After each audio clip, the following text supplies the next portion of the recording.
First strike. The void of space held its breath as the United Earth Defense Fleet emerged from fold space, their hulls gleaming under the distant starlight. Captain Alina Reeves stood on the bridge of the UEDS Indomitable, her posture rigid as she surveyed the tactical display.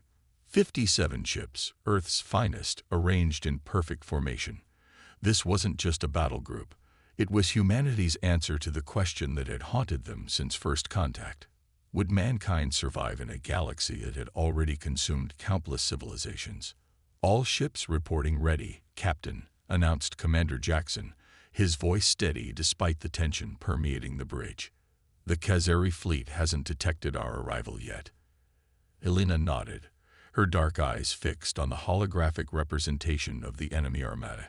The Khazari, a species that had spent the last century methodically conquering and assimilating every intelligent race they encountered. 322 vessels of varying sizes, all bristling with weapons that had reduced entire worlds to molten slag. They still believe we're cowering in our home system, Alina said, a hint of satisfaction in her voice. Let's use that arrogance against them. 6 months ago, the Khazari had arrived at the edge of Sol system, broadcasting a simple message in every human language. Surrender or be eradicated. They had expected Earth to capitulate like so many others before, to witness humanity's spirit break under the mere threat of their overwhelming force. Instead, Earth had united as never before. Scientific breakthroughs that might have taken decades were accomplished in weeks. Military doctrines were rewritten overnight. And most importantly, Project Damocles, humanity's ultimate deterrent, was finally completed. Deploy phase shift field generators, Alina ordered. Target their command vessels first, then work outward. Around the human fleet, space itself seemed to ripple as the revolutionary technology activated.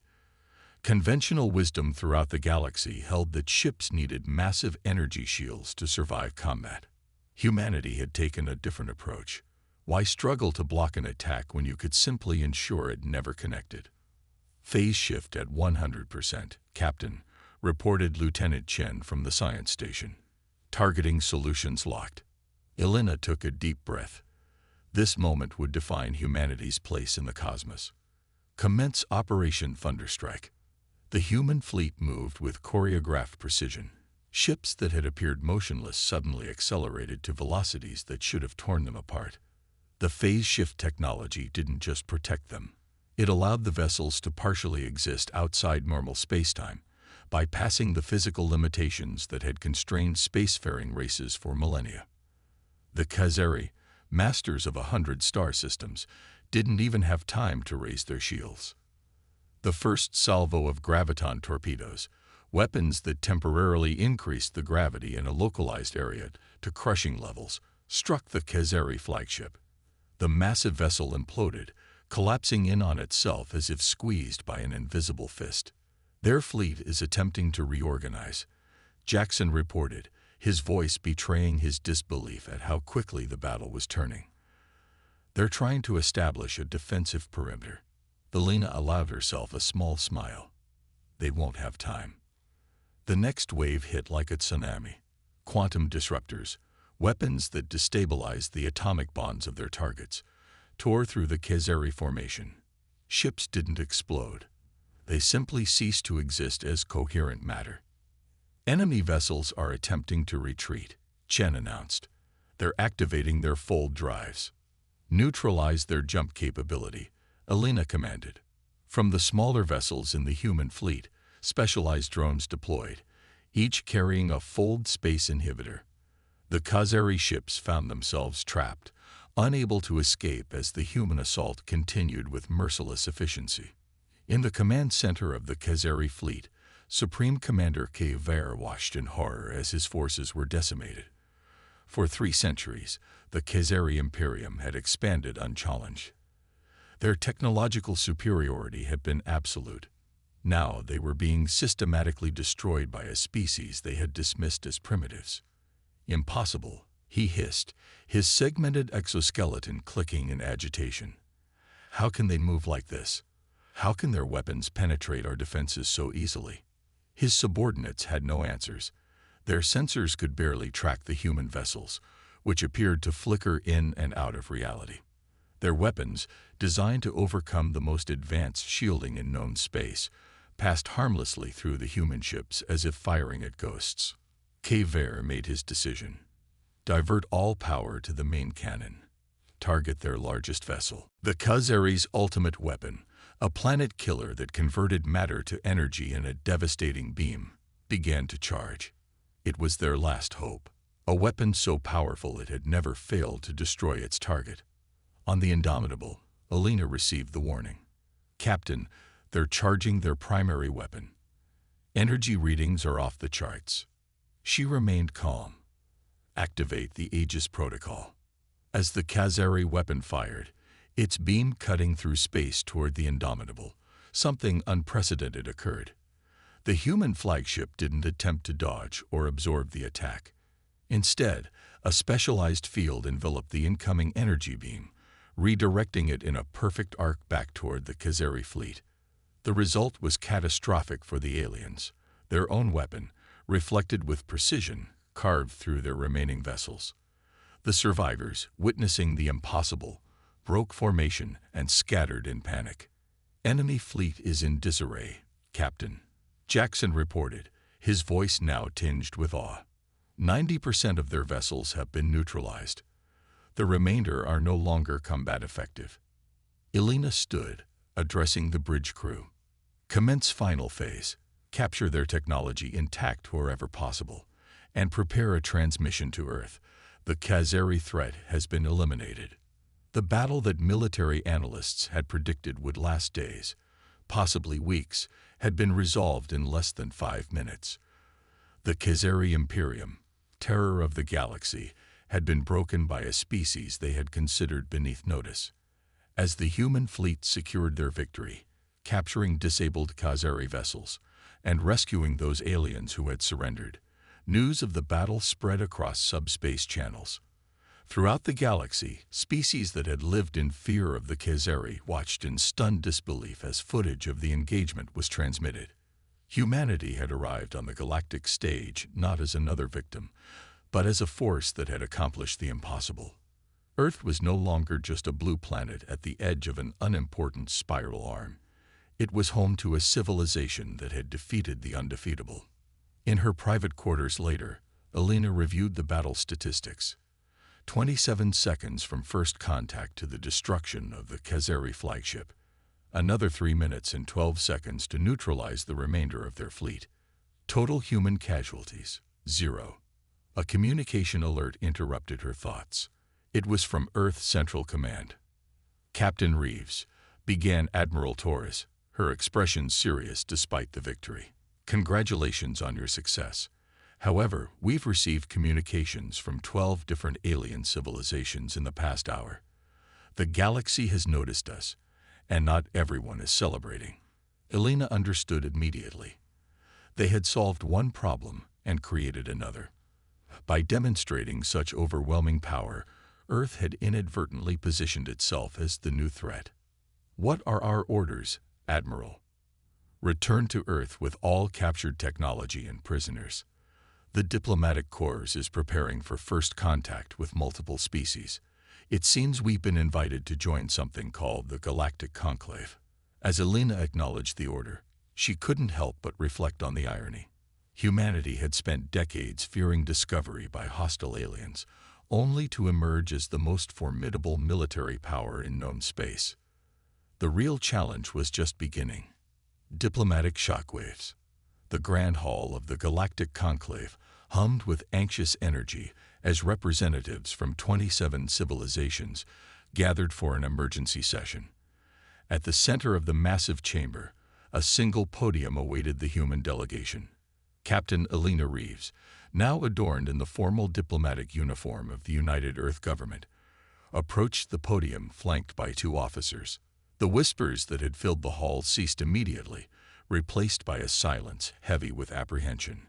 Representatives of the Galactic Conclave, Alina began, her voice carrying easily through the chamber. I am Captain Alina Reeves of Earth. We come in peace, seeking understanding and cooperation.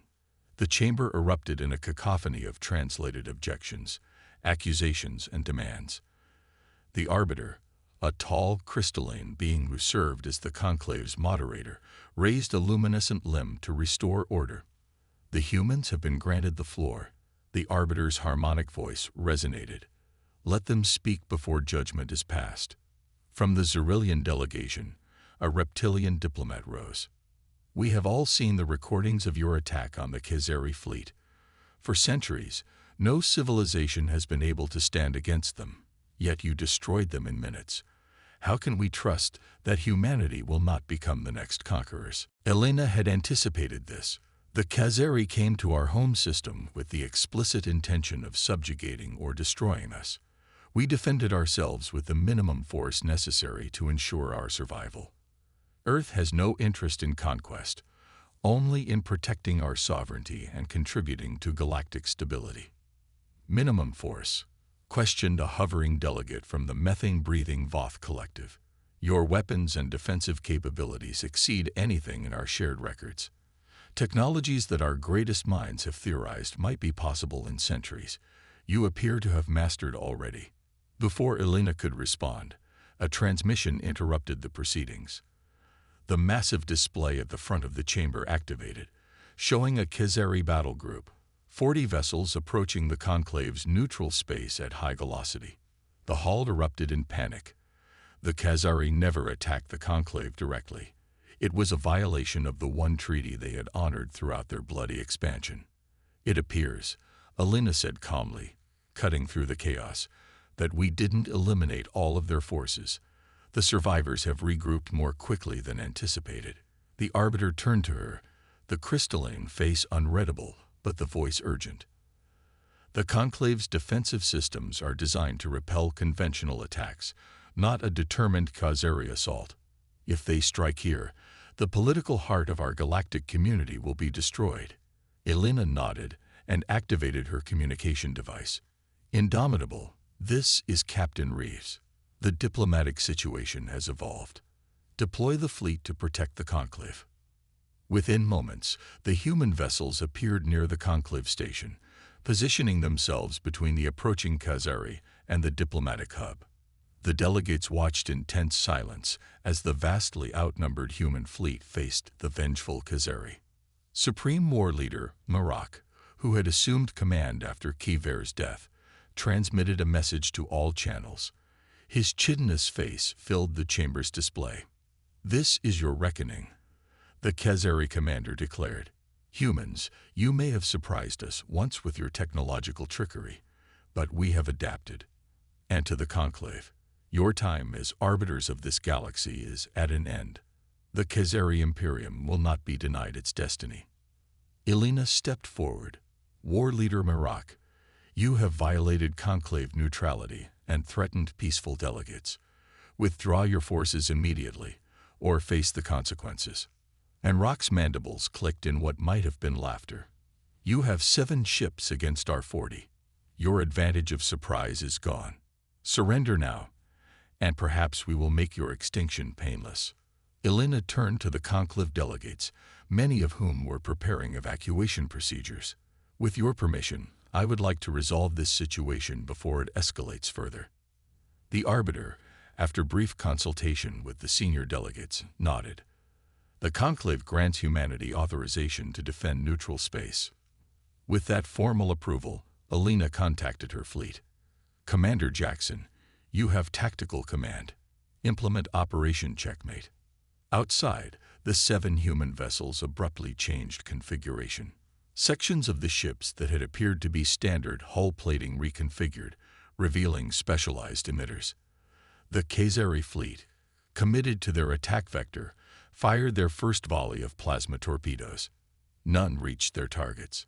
Halfway between the opposing fleets, a massive distortion appeared, a controlled quantum singularity that absorbed the Khazari weapons before collapsing in on itself.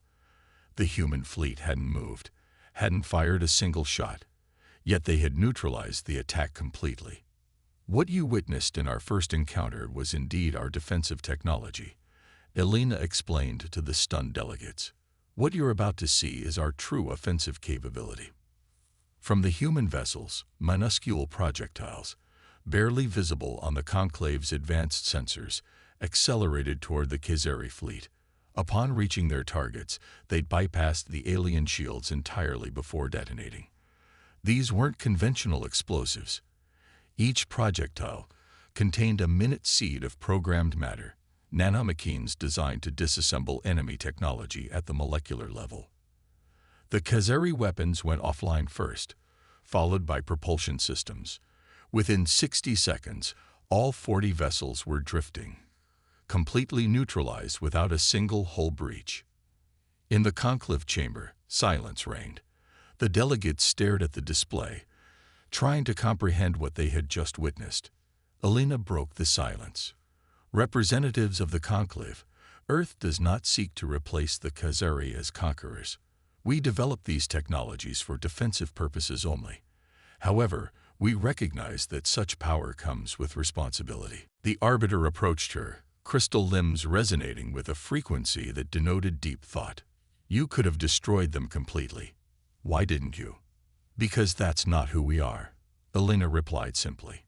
Humanity has a long, painful history of conflict among ourselves. We've learned that victory without mercy leads only to more war.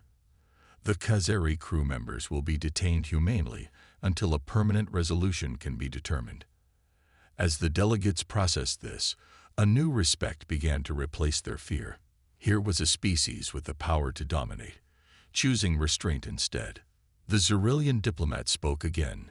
Captain Reeves, your technology. It seems impossible. How did humanity advance so rapidly? Alina smiled slightly. Necessity, counselor. When the Khazari threatened Earth, our scientists and engineers worked around the clock, collaborating across disciplines that had previously been separate. We discovered that certain principles of quantum mechanics, when applied correctly, allow for technologies that might seem like magic to conventional understanding. And you're willing to share this knowledge? Asked the representative from the Voth Collective. Within reason, Alina confirmed. Earth proposes a new initiative, a collaborative research program where scientists from all willing civilizations can work together to develop technologies that benefit everyone. Not weapons, but advances in medicine, environmental restoration, and sustainable energy. The mood in the chamber shifted perceptibly. What had begun as a trial of humanity's intentions was transforming into something else entirely, the beginning of a new era in galactic cooperation. Hours later, as the emergency session concluded with the historic signing of the Terran Cooperation Accord, Alina stood with the Arbiter, watching as Conclave security forces began transferring Khazari prisoners. Your arrival has changed everything, the crystalline being observed. In all my cycles as Arbiter, I never anticipated witnessing the fall of the Khazari Imperium, let alone in such a decisive manner. Alina nodded thoughtfully. Change was inevitable. We're just fortunate it came in time for us to determine our own destiny, and the destiny of many others, the Arbiter added. The question now becomes, what will humanity do with the influence you've so suddenly acquired? Looking out at the stars visible through the Conclave's massive viewport, Alina considered the weight of that responsibility. Humanity had entered the galactic community not as supplicants or victims, but as saviors. It was a role they had never sought, yet one they couldn't refuse. We'll do what humans have always done at our best, she finally answered. Adapt, innovate, and strive to leave things better than we found them. As the human delegation prepared to return to their ships, communications arrived from Earth. The United Earth government had unanimously approved the cooperative initiatives proposed at the conclave. Scientists, diplomats, and cultural ambassadors were already being selected for what would become the greatest collaborative effort in human history. The galaxy was watching Earth with new eyes, some still wary, others hopeful, but all aware that the species that had defeated the Khazari in less than a minute was now a central player in galactic affairs. For Captain Alina Reeves and humanity, the real journey was just beginning.